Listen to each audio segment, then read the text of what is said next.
Right, so we are heading back into this Haste and Hustle event, and Gary Vee, I think, is probably speaking right now, for all I know. And what I'm really concerned about is that we have lived, both in Canada and the US, with basically an 8 to 9 year macro, almost a decade of good economic growth. We just have.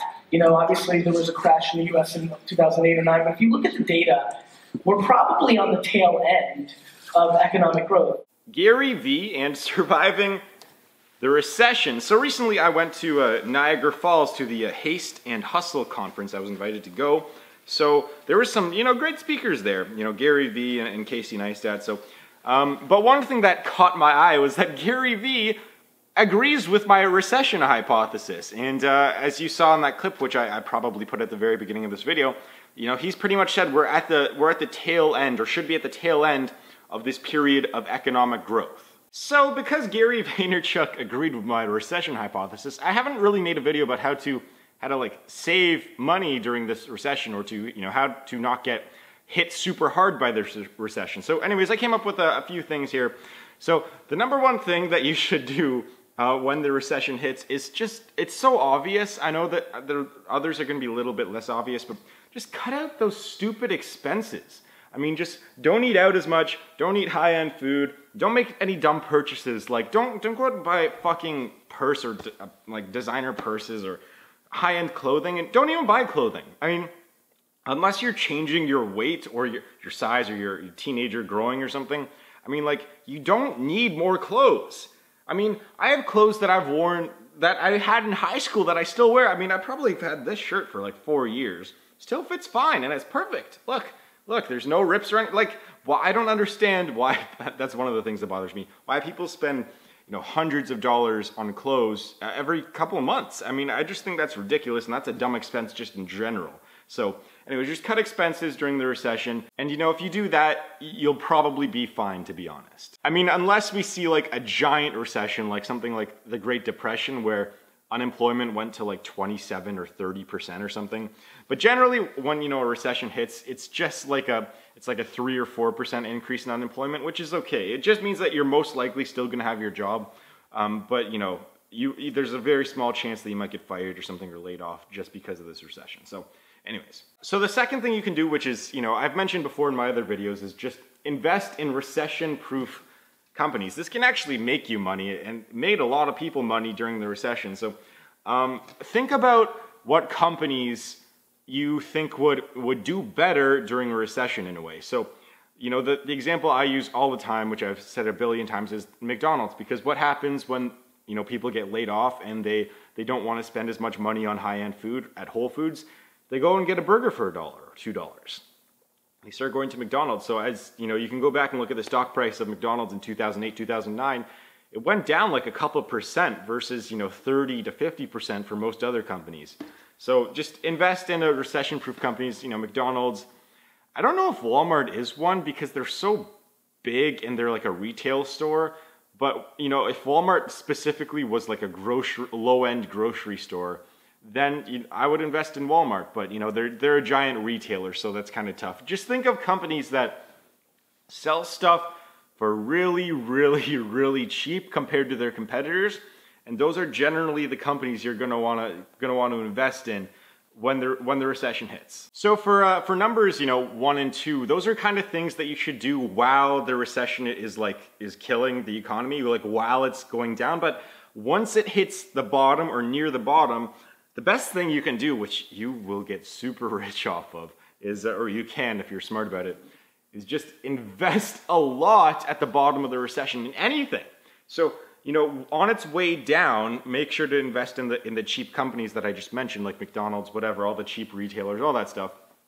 And then, once you think it's at the bottom, just fucking throw all of your money into any company that you think is going to rebound well after the recession. Tech always does well after rebounding. All the retailers always bounce back up. All the food chain, all that. Everything just bounces back up after the recession. So invest at the bottom of the recession. Number 4 is one of the more important things you can do, just kind of in general, but specifically during the recession, is just don't rely on your employment status, and make sure you try to create multiple streams of income before the recession hits. So, as I mentioned before, unemployment could go up anywhere between 3% to 30%, right? You could have a 1 in 3 chance of losing your job if we have a bad recession coming.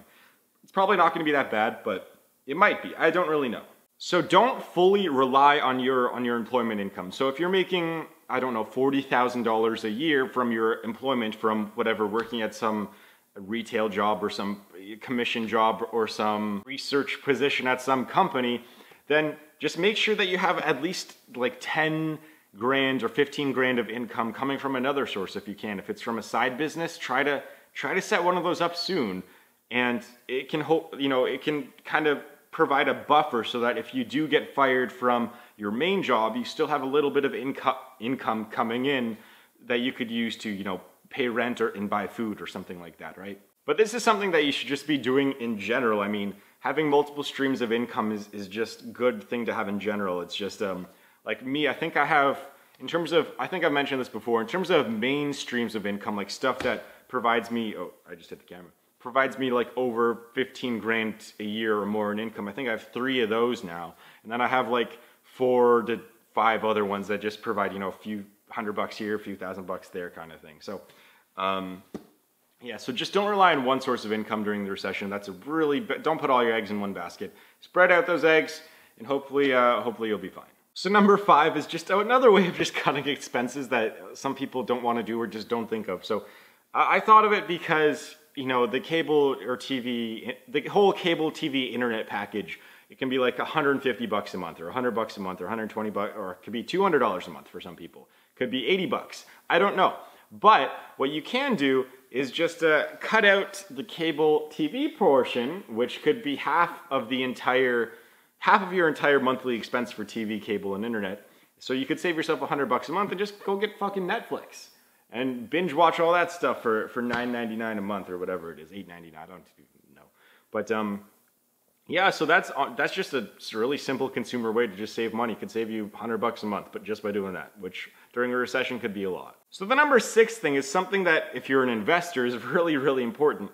And that's don't sell your assets during the recession. I mean, you can sell them right before, or you can sell them right after. But the worst way to lose money is during the recession, you sell your assets. And I know some people it's tough to do because sometimes people need money during the recession and they have some stocks and they just sell off those stocks. But try to make that a last resort. Try to sell stuff on eBay first. Try to sell your furniture or something.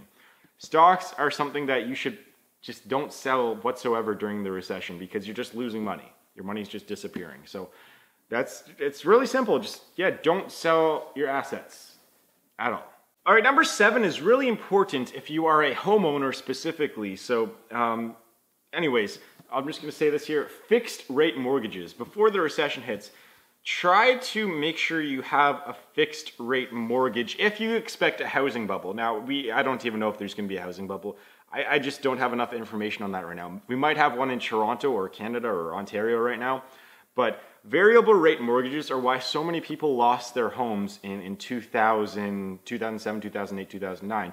Because what happened was that all the mortgages began, defaulting, and everyone's payments went up, and then all those mortgages started defaulting because they were all variable rate mortgages and subprime mortgages. But what happens, so by subprime I mean, and variable I mean, the interest rate on your mortgage can spike at any time on a month-to-month basis. But if you have a fixed rate mortgage, then what happens is you keep the same interest rate, so you're not at risk for your payments dramatically increasing whatsoever. So in the next year or two, if there is some sort of real estate crisis coming, which I don't know if it's going to happen or not, it might be worth renegotiating your mortgage to a fixed rate mortgage, so that way you at least protect yourself if there is a housing bubble. Because I saw so many stories during the recession where people's payments on their houses would go up from $1,300 a month to $2,000 a month, almost doubled, because the interest rate spiked and they couldn't do anything about it, and then they lost their homes because they would have to double their income, right, if they wanted to pay off that mortgage. So just fixed rate mortgages, keep that in mind, people, very important. So lastly, number 8 is something that I like to call the 3-month rule. So what does that mean? Well, at any point in time, at any point in your life, you should have enough savings to live and pay off all your debts and pay off all your living expenses for at least 3 months. So if you were to get fired today, you should have at least 3 months in savings so that you can survive until you find a better job. Now, ideally, it should be more than 3 months. It should be 6 months, 12 months, whatever. But even if you have a 3 months worth of savings, you can also cut out your expenses to hopefully extend that to 5 or 6 months, right? So generally, just save up, just in case some employment crisis hits or something. Have at least 3 months savings until you can find another job somewhere. So anyways, I think that's going to wrap this video up. If you have any tips about how you would survive an incoming recession if it hits, which it probably will, then yeah, leave a comment and make sure to like and subscribe to this video or channel. Like this video, subscribe to this channel, and I'll see you beautiful people in the next video.